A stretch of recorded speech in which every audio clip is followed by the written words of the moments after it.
TV ನೋಡ್ತಿದ್ದೆ. ಇದ್ದಕ್ಕಿದ್ದಂತೆ ಹೊಟ್ಟೆ ಚುರ್ರಂದಿತು. ಮೊಬೈಲ್ನಲ್ಲಿ ಸಮಯ ನೋಡಿದೆ. ರಾತ್ರಿ 8 ಗಂಟೆಯಾಗಿತ್ತು. ಅಡುಗೆ ಮನೆಗೆ ಹೋಗಿ ಏನಾದರೂ ಮಾಡಿಕೊಂಡು ತಿನ್ನೋಣವೆಂದರೆ ಒಬ್ಬನಿಗಾಗಿ ಅಡುಗೆ ಮಾಡಿ ಪಾತ್ರೆಗಳನ್ನು ತೊಳೆಯುವುದು ದೊಡ್ಡ ಕೆಲಸವೆಂದು ಅನಿಸಿತು. ಬೆಳಿಗ್ಗೆ ಮಾಡಿದರೆ ಮಧ್ಯಾಹ್ನಕ್ಕೂ ಆಗುತ್ತಿತ್ತು. ಆದರೆ ಈಗ ಅಷ್ಟೆಲ್ಲ ಕಷ್ಟಪಡುವುದು ಬೇಡ ಎಂದು ಹೊರಗಡೆ ಹೋಗಿ ಏನಾದರೂ ತಿಂದು ಬರೋಣವೆಂದು ಬೈಕ್ ತೆಗೆದುಕೊಂಡು ಹೊರಟೆ.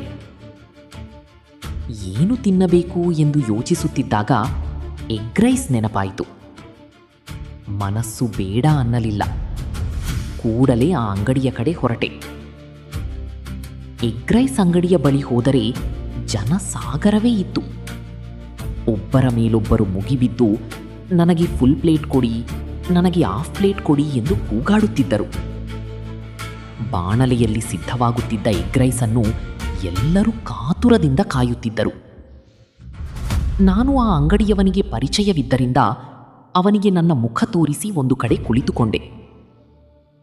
ನನ್ನ ಮುಖ ನೋಡಿದರೆ ಸಾಕು, ಎಗ್ ರೈಸ್ ಸಿದ್ಧವಾದ ತಕ್ಷಣ ಮೊದಲು ನನಗೇ ಸಿಗುತ್ತದೆ ಎಂಬುದು ಅವನಿಗೆ ಅರ್ಥವಾಗಿತ್ತು.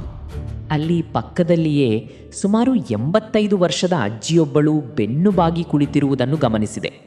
ಆ ಅಜ್ಜಿಯನ್ನು ನೋಡುತ್ತಾ ಈ ಅಜ್ಜಿ ಜೀವನ ಹೇಗಿರಬಹುದು ಎಂದು ಮನಸ್ಸಿನಲ್ಲೇ ಯೋಚಿಸುತ್ತಿದ್ದೆ. ಅಷ್ಟರಲ್ಲಿ ಒಂದು ಜೀಪ್ ಬಂತು. ನೋಡಲು ತುಂಬ ಶ್ರೀಮಂತರಂತೆ ಕಾಣಿಸುತ್ತಿದ್ದ ಅವರು ಅಜ್ಜಿಯ ಮುಂದೆ ಬಂದು ನಿಂತರೂ ಆಕೆಯನ್ನು ನಿರ್ಲಕ್ಷ್ಯ ಮಾಡಿ ಹೋದರು. ಆ ಶ್ರೀಮಂತ ವ್ಯಕ್ತಿ ಮನಸ್ಸಿನ ವಿಷಯದಲ್ಲಿ ಮಾತ್ರ ಬಡವನಾಗಿ ಕಂಡಿದ್ದ. ಅದೇ ಸಮಯದಲ್ಲಿ ಒಬ್ಬ ಹುಡುಗ ತನ್ನ ತಂದೆಯೊಂದಿಗೆ ಎಗ್ ರೈಸ್ ತಿನ್ನಲು ಬಂದಿದ್ದ. ಅವರಿಬ್ಬರೂ ನನ್ನ ಮುಂದೆಯೇ ನಿಂತಿದ್ದರು. ಆ ಹುಡುಗ ತನ್ನ ತಂದೆಯ ಬಳಿ ಪಪ್ಪ 10 ರೂಪಾಯಿ ಕೊಡಿ ಎಂದು ಕೇಳುತ್ತಿದ್ದ. ತಂದೆ, ಹೊಟ್ಟೆ ತುಂಬುವಷ್ಟು ತಿನ್ನಿಸುತ್ತಿದ್ದೇನಲ್ಲ, ಮತ್ತೆ ಯಾಕೆ ದುಡ್ಡು ಎಂದು ಗದರಿಸಿದರು. ಆದರೂ ಆ ಹುಡುಗ ಹಠ ಮಾಡಿದ್ದರಿಂದ ತಂದೆ 10 ರೂಪಾಯಿ ಕೊಟ್ಟರು. ಹುಡುಗ ಮುಂದೆ ಹೋದ. ಈ ಹುಡುಗ ಏನು ಮಾಡುತ್ತಾನೆ ಎಂದು ಕುತೂಹಲದಿಂದ ಗಮನಿಸಿದೆ. ಅವನು ನೇರವಾಗಿ ಆ ಅಜ್ಜಿಯ ಬಳಿ ಹೋಗಿ ತಂದೆಯಿಂದ ಪಡೆದಿದ್ದ 10 ರೂಪಾಯಿಯನ್ನು ಅಜ್ಜಿಯ ಕೈಗಿಟ್ಟ. ಆ ಅಜ್ಜಿ ತನ್ನ 2 ಕೈಗಳನ್ನು ಎತ್ತಿ ಮಗುವನ್ನು ಆಶೀರ್ವದಿಸಿದಳು. ಆ ಪುಟ್ಟ ಹುಡುಗನಲ್ಲಿದ್ದ ದೊಡ್ಡತನವನ್ನು ಕಂಡು ನನಗೆ ತುಂಬ ಖುಷಿಯಾಯಿತು. ನನ್ನ ಮನಸ್ಸಿನಲ್ಲಿಯೂ ಒಂದು ರೀತಿಯ ಹೊಸ ಚಿಂತನೆ ಮೂಡಿತು. ಅಷ್ಟರಲ್ಲಿ ಎಗ್ ರೈಸ್ ಸಿದ್ಧವಾಯಿತು. ಅದನ್ನು ಪಡೆದುಕೊಂಡು ಅಜ್ಜಿಗೆ ಕೊಡೋಣ ಎಂದು ನೋಡಿದೆ. ಆದರೆ ಅಜ್ಜಿ ಅಲ್ಲಿ ಇರಲಿಲ್ಲ. ಕೊಂಚ ನಿರಾಸೆಯಾಯಿತು.